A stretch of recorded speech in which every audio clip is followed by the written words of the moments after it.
Pauvres font en termes d'argent, c'est de penser que ce qui leur manque, c'est de l'argent. Il n'y a rien de plus faux que ça. Est-ce que vous savez que si aujourd'hui on mettait entre vos mains 10 milliards de dollars et qu'on revenait vous voir quelques années après, vous allez dépenser tout cet argent? Je sais qu'il y a certains qui vont dire dans les commentaires, mais non, c'est pas possible, ainsi de suite. Écoutez cette vidéo, je vais vous raconter l'histoire d'un homme et vous allez vous rendre compte que ce que cet homme a fait, c'est ce que la majorité des personnes auraient fait à sa place. Et au final, il s'est retrouvé à perdre plus de 27 millions de dollars en à peine 5 ans. Vous avez bien entendu, 5 ans. Vous allez apprendre une grande leçon par rapport à l'argent dans cette vidéo.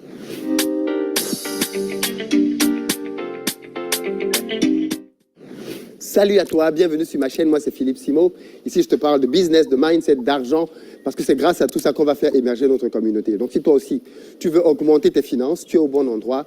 Pour ça, abonne-toi et active la cloche des notifications pour recevoir chacune de nos pépites vidéo comme celle-ci.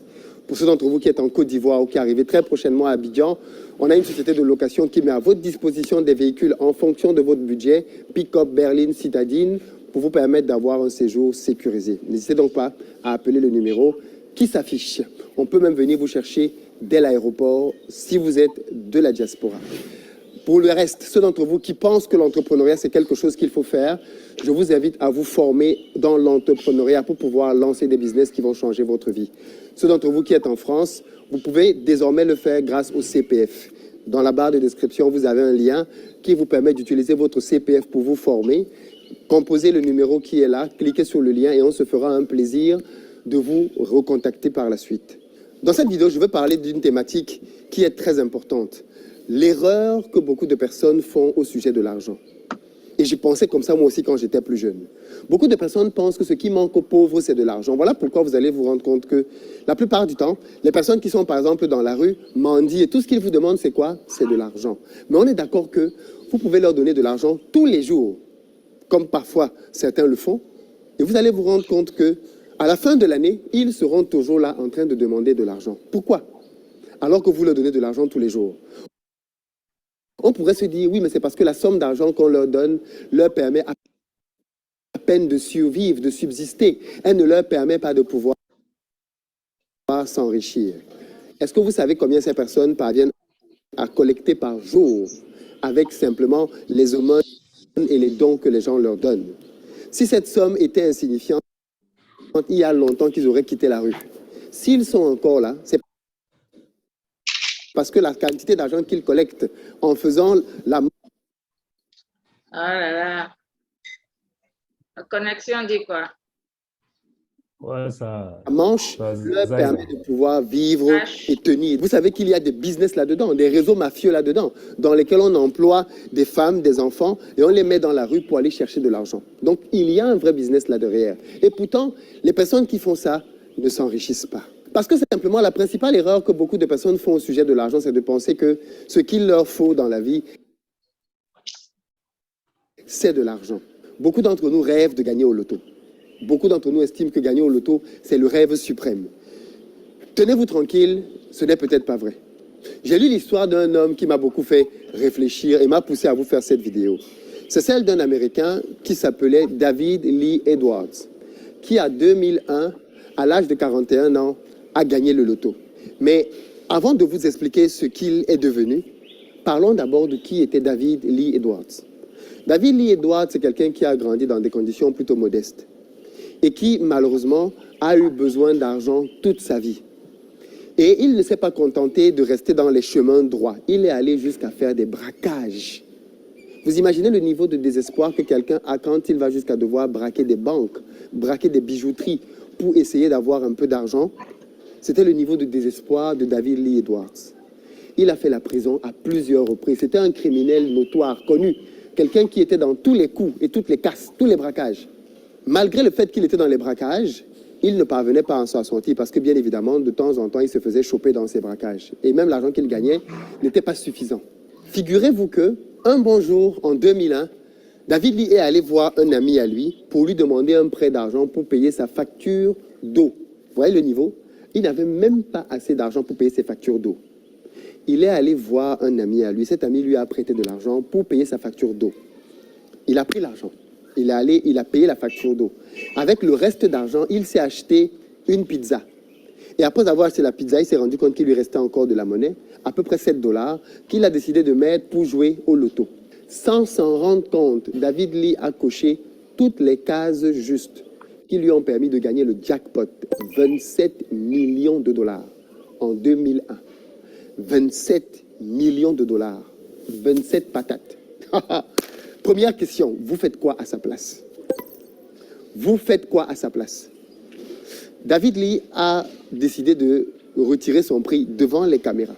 Et il a tenu un discours très sobre, dans lequel il a expliqué que la vie était très difficile pour beaucoup de gens dans le monde entier, et que là, il estime que c'est un coup divin qui lui a permis d'avoir cet argent, pour qu'il n'ait plus à essayer de voler malhonnêtement comme il le faisait, mais que comme il est passé par la souffrance et la difficulté, cet argent allait lui servir à pouvoir prendre soin de sa famille et mettre sa petite fille à l'abri du besoin. Les gens ont trouvé les propos de David Lee tellement touchants et tellement sincères, mais aussi pleins de sagesse. Mais ça, c'était ce que David Lee avait dit devant les caméras. Quelques jours après, David Lee a d'abord commencé proprement. Il allait recruter un avocat financier pour lui expliquer comment manager son argent. L'avocat là, lui a fait un plan dans lequel il lui a dit, David, je mets 16 millions de ton argent dans les investissements. Le reste, je le dispose pour que tu puisses vivre sans aucun problème jusqu'à la fin de ta vie, en dépensant par mois 84 000 $. Vous avez bien entendu. David Lee pouvait vivre avec 84 000 $ par mois. Je pense que c'est une bonne somme. 84 000 $ par mois, c'est même une très bonne somme. Mais tenez-vous tranquille, ce n'était pas suffisant pour David Lee. Dès les premiers jours où il a eu son loto, il est allé prendre un emprunt à la banque pour pouvoir faire une fête, pour célébrer cet événement. Et il a dépensé 240 000 $. Ok, on peut se dire, quand tu as un événement comme ça dans ta vie, il faut fêter, il faut célébrer les moments importants. Ok, mais 240 000, c'est quand même beaucoup. David lui a pris pour célébrer une journée, il avait brûlé cet argent. Ça ne suffisait pas. Il est parti s'acheter une grande maison, un grand domaine qui lui a pris 1,6 million de $. Quelques jours après, il a acheté un deuxième, pas loin du premier, qu'il a acheté cette fois-là à 600 000 $. Et ensuite, maintenant, David Lee est entré dans les voitures. Il s'est acheté un parc de voitures qui valait plus d'1 million de $. Lamborghini, Porsche. Il s'est fait plaisir avec des voitures coupées sport, à tel point que ses voisins de quartier ont commencé à se plaindre parce qu'on avait l'impression qu'il avait transformé le quartier en circuit de rallye. 3 mois plus tard, David Lee avait brûlé plus de 3 millions de $. À peine 3 mois plus tard. Et il ne s'est pas arrêté en si bon chemin. David Lee a continué de s'offrir des gadgets. La montre, 200 000 $. Une bague, 200 000 $. Il s'est acheté plein de gadgets qui coûtaient super, super cher. Il n'écoutait bien évidemment plus les conseils de personne. Et il estimait qu'il fallait se faire plaisir parce que bon, on ne sait jamais, la vie est courte. Et ça, c'est l'un des pires mensonges dans lesquels les pauvres tombent. Celui de dire que la vie est courte, vivons seulement. Les pauvres ont bien souvent ce type de mentalité-là, de se dire, oui, mais pourquoi se priver alors que demain on peut mourir? Vous connaissez la cigale et la fourmi, les amis? On ne va pas tous mourir aujourd'hui. Et la probabilité est grande que demain, ceux qui disent aujourd'hui qu'il faut profiter de la vie, qu'ils soient encore là demain et qu'ils viennent maintenant supplier ceux qui se sont privés un temps pour bâtir quelque chose. Mais si l'histoire se terminait là, ça sera encore bien. 1 an après, David Lee avait dépensé 12 millions de $. En 1 an. Ça veut dire que voilà un gars qui a brûlé par mois, lissé, 1 million de $. Est-ce que vous savez ce que c'est qu'1 million de $? Ça fait plus de 600 millions de francs CFA que le gars brûlait par mois. Fin des courses, 5 ans plus tard, David Lee n'avait plus d'argent. Il avait tellement de dettes. Il est entré dans la drogue. Il a commencé à se droguer. Il a commencé à mener ses copains dans la drogue.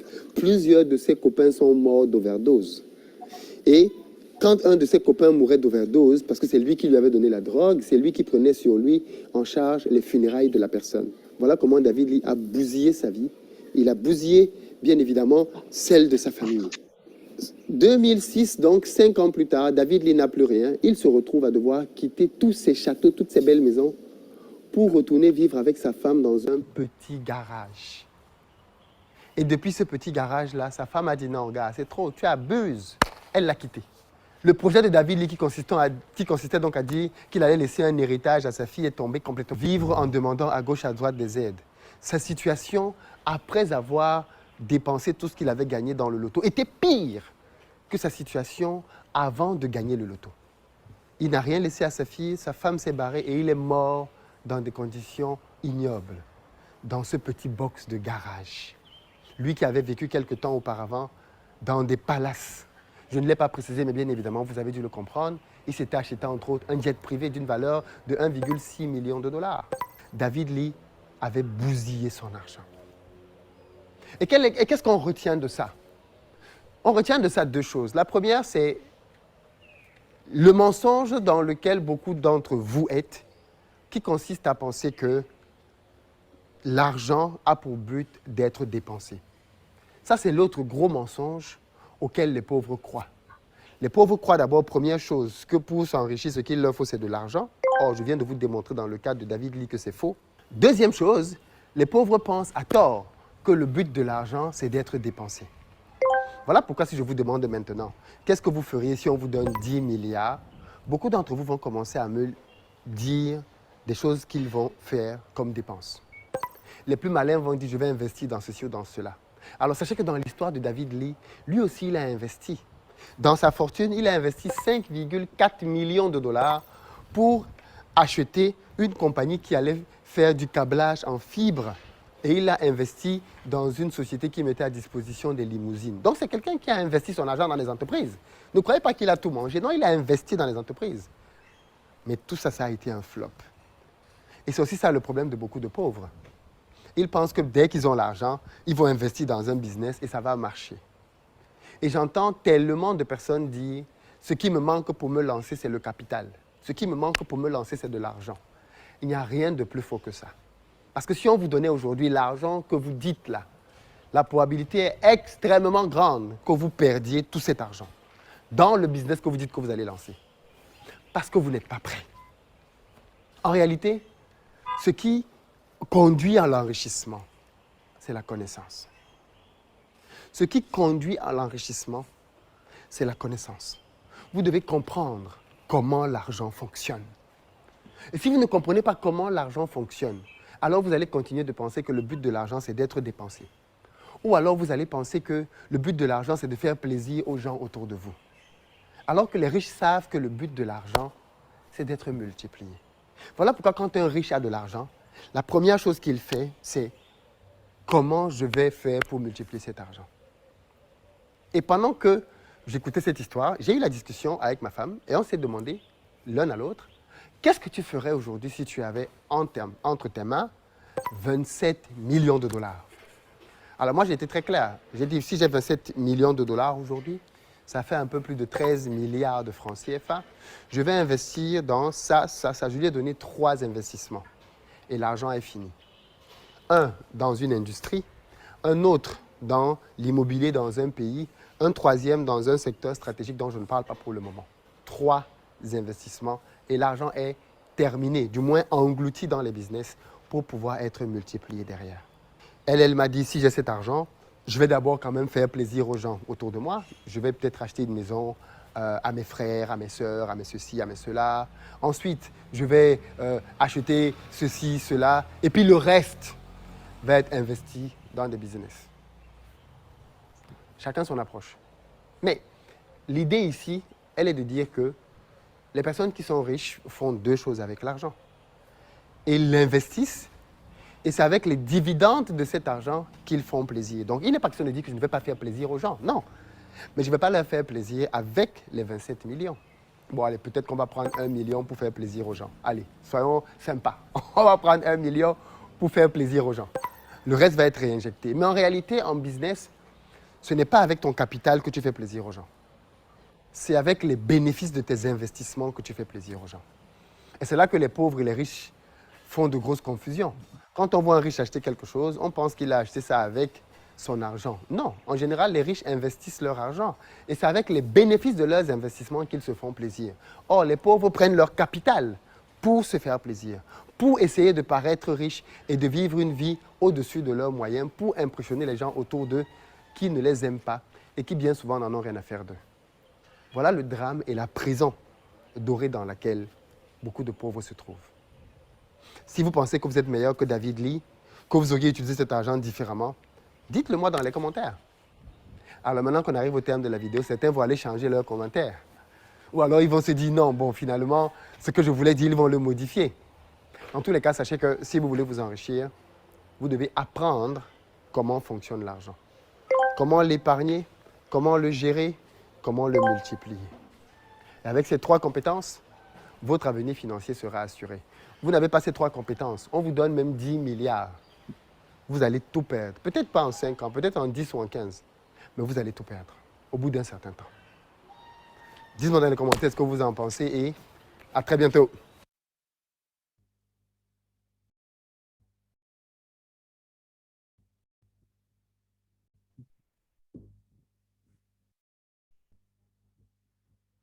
Dans laquelle beaucoup de pauvres se trouvent.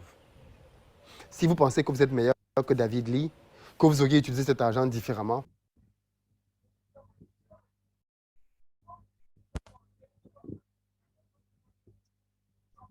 Bonsoir, bonsoir, cher leader. Comment allez-vous? Bonsoir, leader. Nous allons bien. Je vous remercie. Ouais. Alors, vous avez suivi la vidéo. Oui. Qu'est-ce que vous avez tiré dedans comme conclusion?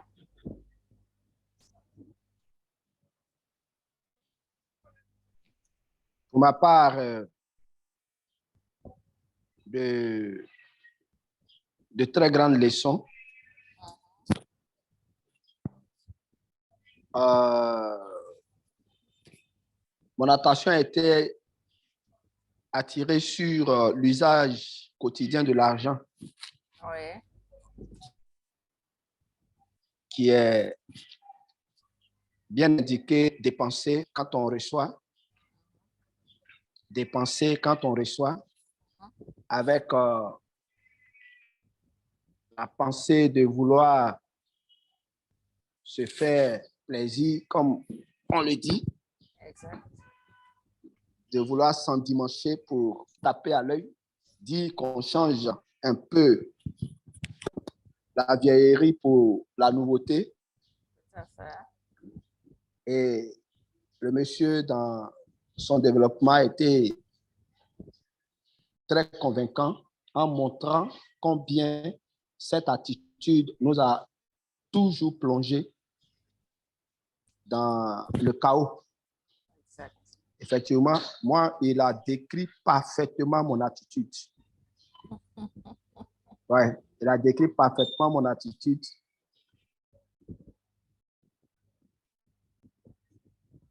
D'accord.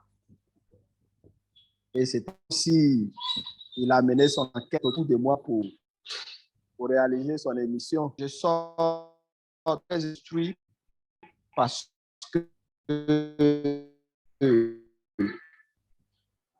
les 3 mots apprendre à et à multiplier, être des amis très, très proches pour qu'on change l'esprit qui est devenu en aide un peu trop largement souvent, pendant que ce qui n'a même pas encore été multiplié ou bien investi. Donc, franchement, ça nous prépare déjà à prendre de bonnes dispositions pour les jours et les années à venir.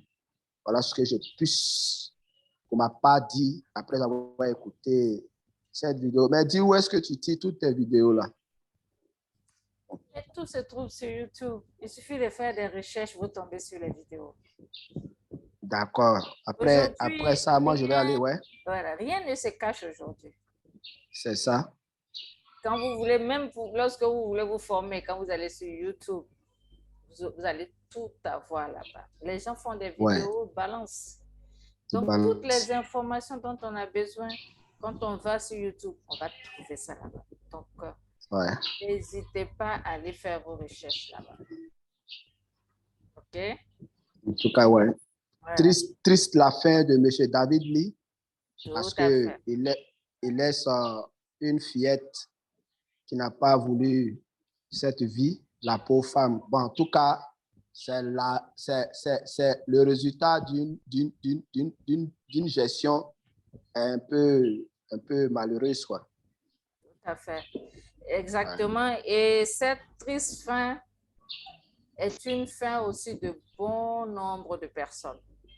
Ouais. Beaucoup de personnes ont eu ce problème-là. Et le comble, c'est que très souvent, c'est beaucoup plus ceux qui n'ont pas connu la richesse, qui n'ont pas grandi dans la richesse et qui ne savent pas réellement ce que c'est que l'argent, comme il a bien précisé dans sa vidéo. Ouais. Qui ne savent pas comment utiliser l'argent, qui ont vécu dans la pauvreté et lorsque un beau jour le bonheur leur sourit et qu'ils reçoivent assez d'argent, ils ne savent pas quoi en faire. Ils ne savent pas comment multiplier l'argent. Quoi en faire? Et un beau jour, Ouais. la pauvreté revient encore. Il perd tout parce qu'il n'a pas su comment multiplier cet argent. C'est ça le problème souvent de la majorité des pauvres. Donc, si j'ai décidé de montrer cette vidéo aujourd'hui, c'est le même cas que nous. Hein. Nous sommes des pauvres. Ouais. Et Dieu nous a fait grâce. Nous avons reçu ces sommes d'argent-là de TBC. Et bientôt, en janvier 2023, on aura nos call-off. Comment nous allons utiliser cet argent? Voilà pourquoi j'ai mis cette vidéo, pour réveiller un peu la conscience des gens. Elle vient à point nommé vraiment, cette vidéo. Le problème, c'est que souvent quand on pose la question aux TBCiens, qu'est-ce que vous allez faire de votre argent? Il y a certains détails qu'il a précisés là. C'est exactement les mêmes choses que ces personnes disent.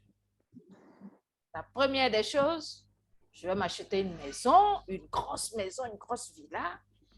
La deuxième, une grosse voiture. Quand les gens vont me voir dedans, là même, ils sauront que ma vie a changé. La troisième, aider un peu les gens qui sont un peu autour de moi. D'autres même là. Quatrième, voyager un peu partout dans le monde, connaître le monde, parce qu'il y a longtemps, je voulais voyager, mais les moyens me manquaient. Et après, maintenant, quand je vais finir de faire tout le tour du monde, le peu qui va rester là, je vais m'asseoir et puis je vais penser qu'est-ce que je pourrais faire pour investir. La majorité de ceux à qui on a posé ces questions, c'était ce genre de réponse. Et ça, là, on va vers la faillite directe avec cette mentalité. Pour revenir encore à zéro. Or, quand Dieu te donne une chance pareille, là, tu vides tout pour reprendre encore à zéro si tu n'es pas fort mentalement. Ou si, pendant cette période-là, tu es devenu pauvre et puis tu n'as pas vraiment reçu encore la leçon, tu ne vas pas vite te relever. Ou même tu ne vas jamais te relever. Rares sont ceux qui sont dans cette situation, dont cette situation-là leur a donné des conseils. Et non seulement ils vont se relever difficilement, mais ils vont se relever. Et cette fois-ci, quand ils se relèvent, l'autre leçon là, ils l'ont vraiment apprise et ils feront tout pour multiplier maintenant l'argent plutôt que de gaspiller. Donc, raison pour laquelle, depuis le début, hein, l'admin avait dit ça. Il avait dit, rédigez des projets.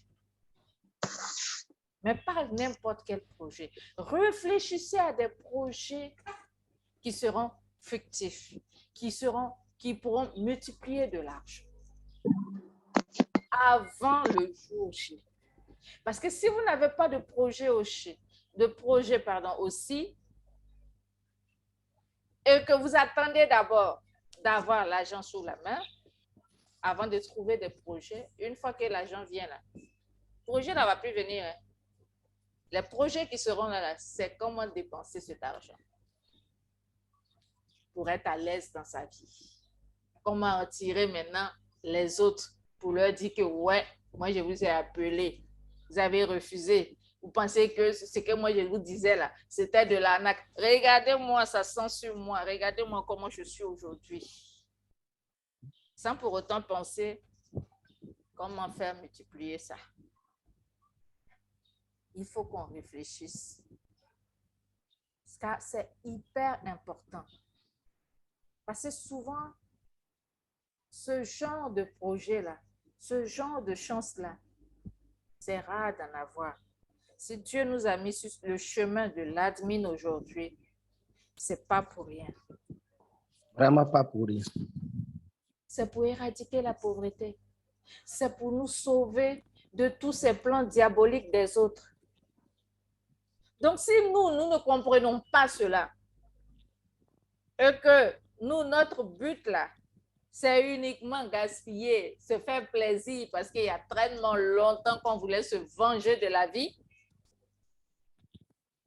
là, c'est qu'on n'a pas compris réellement pourquoi Dieu nous a mis sur le chemin de ce monsieur-là. Il faut qu'on réfléchisse largement. Il faut qu'on prenne déjà sur nous le développement personnel. Il faut qu'on commence déjà à se former sur ça.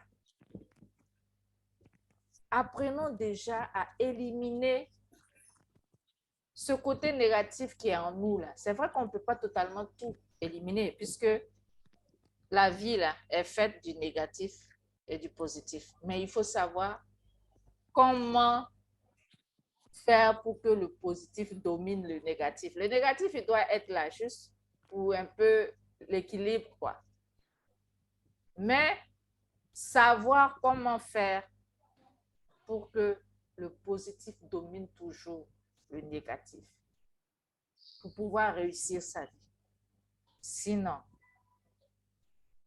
ça sera vraiment le chaos total et l'admin ne sera pas du tout fier de nous. Parce que tous ceux que moi j'ai eu à poser des questions sur ce genre de trucs, il y a beaucoup qui, pour le moment là, c'est s'épanouir d'abord qu'ils ont mis au devant. Or, c'est pas ça. C'est pas ça le but. Une fois même, pendant une réunion, l'admin a posé la question. Je crois que c'était un lundi ou un mercredi pendant ces réunions-là. Dans l'assemblée, qu'est-ce que vous allez faire avec tout cet argent-là quand vous allez recevoir ça? Il y a un qui a levé la main, il dit, lui, il veut faire le tour du monde. L'admin a ri, mais il était un peu déçu.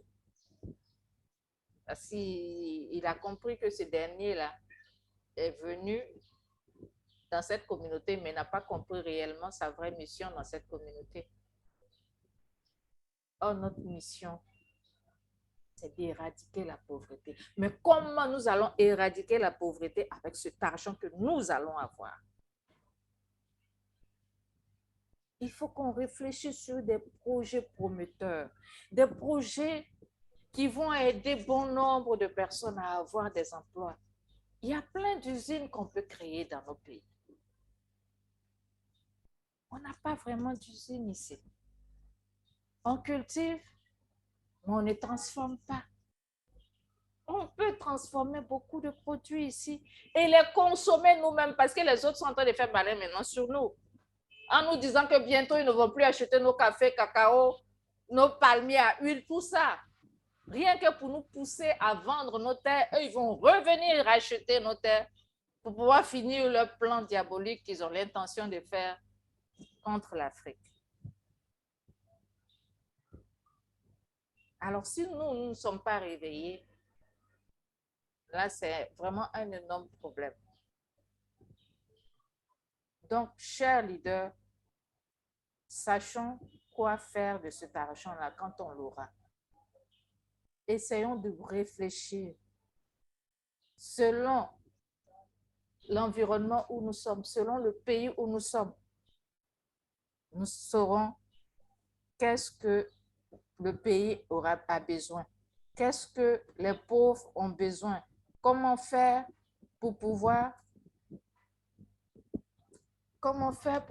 les aider? Comment faire pour pouvoir multiplier les emplois? Parce que c'est à nous de créer des emplois, parce que les emplois des autres, là, ça ne va plus exister puisqu'ils vont donner ça aux robots. C'est les robots qui vont le faire. Donc, c'est à nous de créer des emplois pour que nos parents puissent avoir du boulot et que nos enfants aussi puissent avoir du boulot, parce que quand ils vont finir les études, il n'y aura plus d'emploi.